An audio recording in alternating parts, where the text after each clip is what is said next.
De volgende mensen die komen praten zijn studenten stedenbouw en al vergeten, urbanisme. Toch goed? Étudiant urbanisme, je savais que je prenne ma feuille.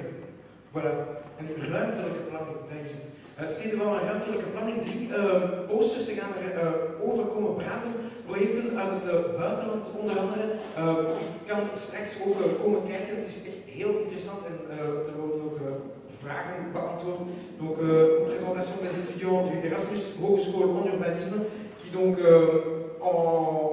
nous présente un certain nombre de projets de l'étranger, grâce à ces 3 posters, aussi des posters que vous allez pouvoir regarder tantôt pour plus de questions. Je vais évidemment.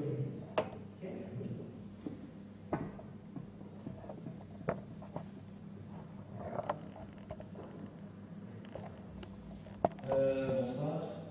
Dans la thématique assez large d'aujourd'hui, on a décidé d'analyser la zone du canal à Bruxelles et de voir s'il n'était pas possible d'utiliser la surface de l'eau et ses environs immédiats comme lieu potentiel de projet et d'activité. Donc le but étant de donner un autre regard sur ces zones qui ont un énorme potentiel pour la région bruxelloise.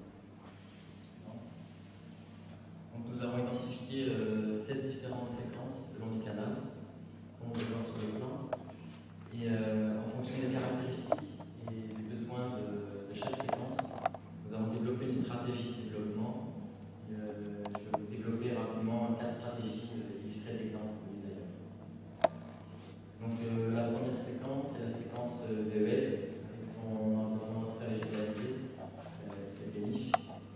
Sur cette séquence, les loisirs en plein air et sur l'eau pourraient être davantage développés, comme on le voit ici sur les exemples avec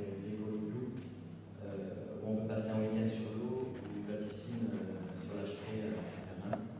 Une deuxième séquence, c'est la porte de Ninob.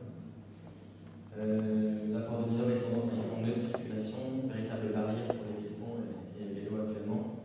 Sur cette séquence, le pont pourrait devenir un véritable espace public au contact de l'eau, reliant Molenbeek et Bruxelles, comme on le voit sur l'exemple présenté, mais aussi les lieux idéal pour implanter un point de repère, un peu à l'image du Mars. La troisième séquence, c'est la séquence d'Ansart et la véritable barrière physique et sociale que devient le canal à cet endroit, entre le quartier de la Chaussée de Blanc et la rue d'Ansart. Donc sur cette séquence, le pont lui-même pourrait servir de lieu d'activité.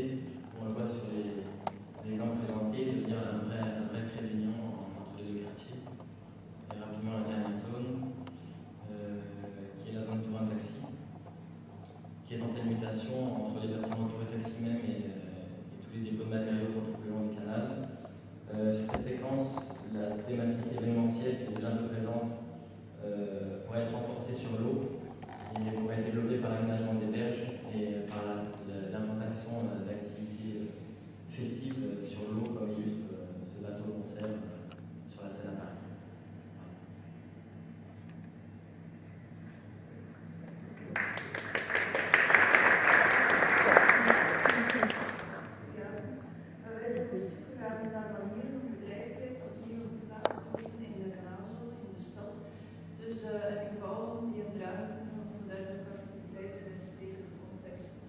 Vroeger hadden we in de zeeuw woonplaatsen in de stad.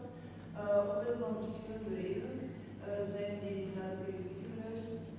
Toch lijkt het ons interessant om eens na te gaan hoe we een deel van deze bedrijvigheid opnieuw in de kanaalzone kunnen krijgen. Waarom? Omdat in de kanaalzone een groot deel laaggeschoolde mensen wonen en anderzijds dat er nog werkloosheid heerst. Misschien kunnen deze bedrijven voor jobs op maat zoeken en een duurzame ontwikkeling in de zone teweeg brengen. Maar hoe heeft zulke bedrijven nu een plaats in de stad? We zijn op zoek gegaan naar enkele inspirerende voorbeelden. Het eerste voorbeeldje is eigenlijk een afvalverwerkingsinstallatie in de centrale, maar wat hier eigenlijk nog belangrijker is, is dat het gebouw veel gebruikt wordt als skipiste. Dus het gebouw aan zich gaat niet enkel activiteit herbergen, maar ook op recreatie. Een volgende voorbeeldje is het Nederlands paviljoen Expo 2000 in Hannover. Niet onmiddellijk een industriële invulling gekregen, van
Bonsoir.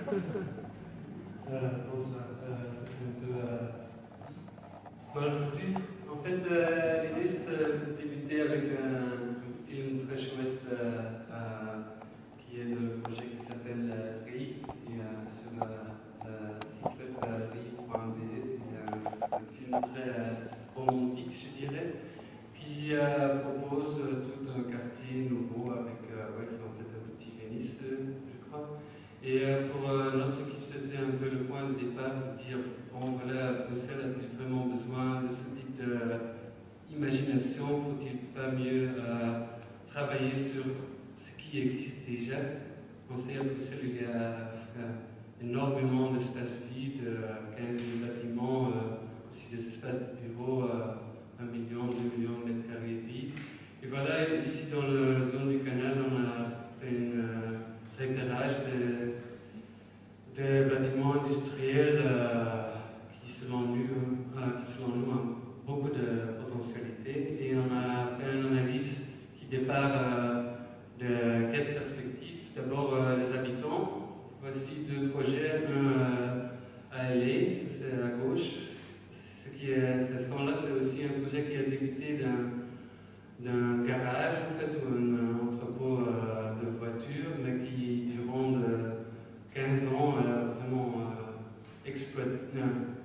connu une explosion. Maintenant, c'est une école d'art où il y a annuellement plus de 20 000 étudiants. À droite, c'est Madrid, c'est la Tabacalera, Lavapiés, un quartier très populaire, mais aussi en grande difficulté. C'est une ancienne fabrique de tabac, 30 000 mètres carrés, qui est autogestionnée. Donc, voilà, si tu entres là, la journée, le soir, il y a toujours des choses à faire, mais il n'y a rien d'institution qui est y impliquée. Suivant, s'il vous plaît. Voilà, c'est pas juste les habitants qui ont pu profiter de l'héritage industriel ou des anciens bâtiments vides, c'est aussi les aménageurs, les architectes. Voilà, 2 projets phares, un Nantes, je crois que tout le monde le reconnaît, l'autre c'est peut-être moins connu, c'est Turin, le projet de Enzo Piano. En fait, à droite, vous voyez une ancienne usine Fiat qui fait, je crois, plus ou moins 500 mètres de longueur, qui a été vide dans les années 80 et maintenant, voilà, c'est un multiplex avec des bureaux, mais aussi un cinéma, un centre commercial et aussi un point central à Turin. Suivant, s'il vous plaît. Voilà, évidemment aussi les promoteurs voient des potentialités. 2 projets qu'on a choisis, Anvers, Barcelone. Je crois en haut, vous voyez l'hôpital militaire qui se trouve entre Anvers central et Berchem. Un peu pareil à ce qu'on a ici à Bruxelles, tous les taxis, mais qui est uniquement destiné au logement, et donc pas juste pour des bobos, aussi pour les revenus plus modestes, disons. Et voilà, à Barcelone, c'est Poblenou. Là, je crois que c'est plutôt pour un gamme de revenus plus élevés. Mais voilà, c'est aussi l'héritage industriel ou des espaces qui, sinon, peuvent devenir des chambres qui sont réutilisées. Et voilà, on termine avec voilà, les pouvoirs publics qui ont, dans notre vie aussi, beaucoup à gagner à réutiliser des espaces comme celle-ci. À gauche, Anvers, Felix Paxhuis, à droite, Essen, Zollverein. Tous les 2, ils ont marqué un début d'une réorientation. À Anvers, c'est plutôt d'un quartier, mais à Essen, ça a vraiment redonné un autre esprit de vie. Et voilà, c'était une fois des fabriques les plus grandes du monde, et maintenant, de nouveau, il y a 1 millier ou plus de gens qui